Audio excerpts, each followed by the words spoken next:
KGBV పొందూరులో ప్రిన్సిపల్గా పనిచేస్తున్నాను. ఈ మధ్యన నా పైన మానసికంగా, శారీరకంగా చాలా వేధింపులు అయితే రాజకీయ నాయకులు చేస్తున్నారు.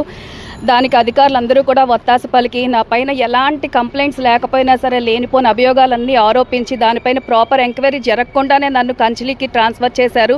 నేనైతే కంచిలి కేజీబీవీకి వెళ్ళనండి. ఎందుకంటే నేను అధికారులకు అదే కోరుకుంటున్నాను. నా పైన ట్రాన్స్పరెంట్గా విచారణ జరిపించండి, అందులో నిరూపణ అయిన తర్వాత మాత్రమే నేను వెళ్తానని చెప్పడం జరిగింది. కానీ అధికారులు మాత్రం ఏకపక్షంగా వ్యవహరించి నా ప్లేస్లోకి ఇంకొకరిని బలవంతంగా తెచ్చి జాయిన్ అయ్యేటట్టు చేశారు. దీన్ని అందరూ కూడా ఖండించాలని కోరుకుంటున్నాను. ఒక దళిత మహిళ పైన ఇంత అన్యాయము, ఇంత దారుణమైన హెరాస్మెంట్ని ప్రపంచంలో ఇదే మొదటిసారి జరుగుతుందేమో. ఇప్పుడు కూడా స్కూల్కి ఎమ్మెల్యే గారు ఒక 2 మనుషుల్ని పంపించి బెదిరించి మా యొక్క టీచింగ్, నాన్ టీచింగ్ వాళ్ళతో బలవంతంగా సంతకాలు పెట్టించడం జరిగింది.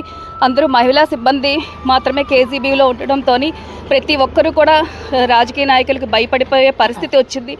దీనికి నా తరపున అందరూ కూడా ఉండి నాకు న్యాయం జరగాల్సిందిగా గవర్నమెంట్ని నేను కోరుకుంటున్నాను. నేను ఎస్సీ ఎస్టీ కమిషన్కి మరియు ఉమెన్ కమిషన్కి మరియు హ్యూమన్ రైట్స్కి కూడా నేను కంప్లైంట్స్ పెట్టడం జరిగింది. ఎడ్యుకేషన్ మినిస్టర్ గారికి, సీఎం గారికి, డిప్యూటీ సీఎం గారికి కూడా నా పైన జరుగుతున్న ఈ అన్యాయానికి నేను వాళ్ళకి కంప్లైంట్ రూపంలో తెలియజేయడం జరిగింది. స్థానిక కలెక్టర్ గారికి కూడా నేను విషయం చెప్పడం జరిగింది. కానీ ప్రతి ఒక్క అధికారి కూడా లొంగిపోయి నా పైన ఇంత అమానుషమైన కక్షపూరితమైన చర్యలు తీసుకుంటున్నారు.